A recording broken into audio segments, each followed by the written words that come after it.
Spiritualization of soul and body. What is the physical body? BD number 8573. July 28, 1963. I will answer your every question in a way that it is comprehensible to you, even if you are as yet incapable of understanding the most profound correlations because of your low maturity of soul. Nevertheless, you will not be left in the dark about problems which occupy you and you are unable to solve yourselves. And you shall be enlightened as soon as you desire light. The reconstruction of the human soul happened in the same way as the disintegration of the being took place after its apostasy from me, after the solidification of its substance. The individual tiny particles, having gone through the works of creation for the purpose of maturing, were gathered again. The mineral, plant and animal world released all particles belonging to a fallen being again, and these united in the end and now constitute the human soul. Hence this soul is the once fallen original spirit which shall return to me, to its origin, when it passes the final test of will in earthly life, which necessitates its free will. This soul embodies itself in a cover of flesh, in a material body, and this consists again of countless spiritual substances which are still at the beginning of their higher development.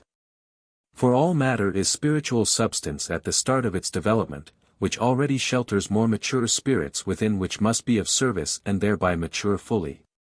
Matter itself has a far longer path ahead of itself until it, too, can embody itself as a soul. Yet the time every spiritual substance takes to travel the path can differ considerably. Spiritual substance within matter can mature faster, but matter itself can also be dissolved quicker if it complies with its serving function without resistance, if the resistance of the bound spirit within matter subsides quickly and it is helpful. This is the case if it is in surroundings where there is a recognizable and conscious striving towards me, which has a beneficial effect on all spiritual substance and also shortens its path of development because it is often permitted to be of service.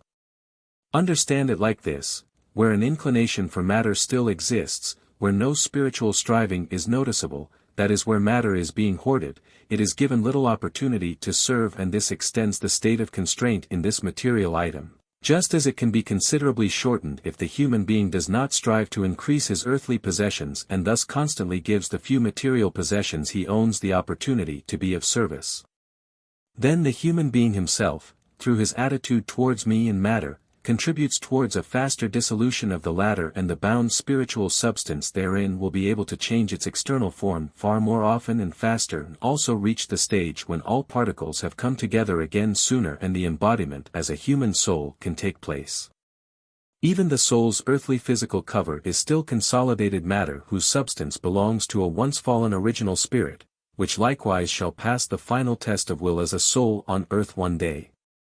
If, during earthly life, a person succeeds in spiritualizing his body of flesh simultaneously with his soul, which, admittedly, only happens rarely but is nevertheless possible, then its spiritual substances will join the soul and attain a certain state of spiritual maturity, so that the beings of light, which take care of the fallen spirits, will also influence the spiritual substance bound within the forms such that it will quickly reach full maturity, because a soul which achieves such a spiritualization together with the body, emanates extraordinary strength on all substances of a soul which still has to go through the process of development. Thus the soul takes its spiritual body along into the spiritual kingdom and emanates these spiritualized substances again as strength to the original being they belong to, and this being will travel its process of development in a far shorter time, because the fully mature spirit will also prevent a relapse when the soul lives on earth as a human being. For the body's substances have been redeemed by its indwelling soul and can never experience a relapse again.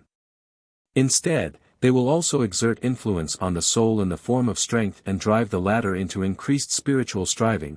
This is why the human being should consider it a very great task to spiritualize his body as well, why the human being should do everything in order to achieve this spiritualization by not only helping his own soul but also the soul whose substances served him as a material cover during his life on earth.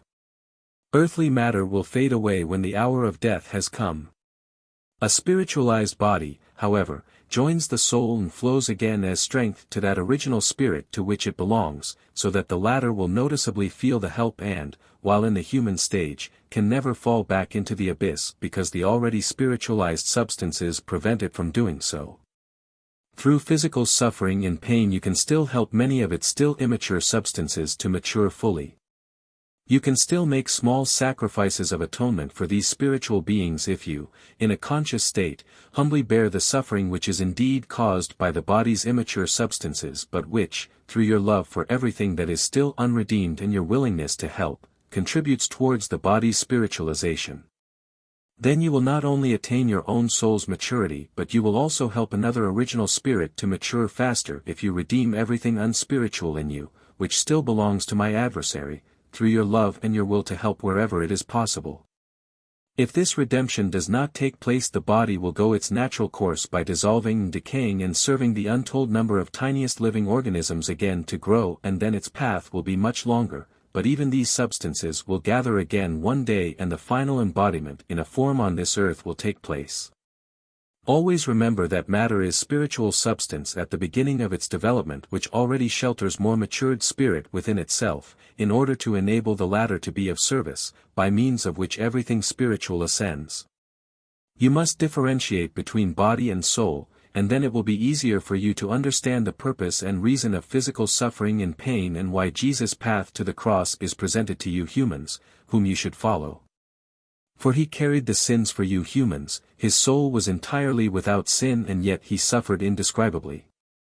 And if you suffer, then consider that you, too, should be willing to make a sacrifice for that spiritual substance which serves you as an external form so that you will attain perfection.